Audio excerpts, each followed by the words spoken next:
Samudra gulung sore, nguntapake camar-camar bali ing susuwe. Apa ana kang perlu binabar crita ngenani urip kang ngitung dina? Sepi ngaduh impen sajroning wengi tidem.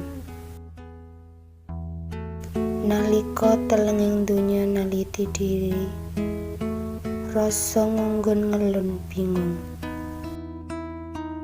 Binareng sumiliring angin mangsa kala, eseme kenya kang lagi ngrendha tresna. Pangarep ginanduh unduh sajroning kristal-kristal mbul esuk.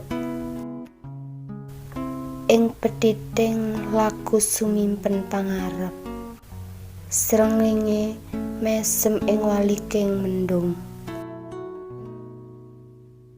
Nuktah muncul saka telenging ati, ana kang teka saka paran.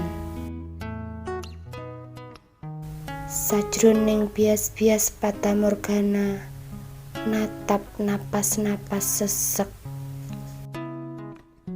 Ati kadung pinatri sajroning adon-adon, adoh gumawang tanpa wates. Ninggal aroma ing pocoting laku, pungkasane sumampir cakrawala syukur.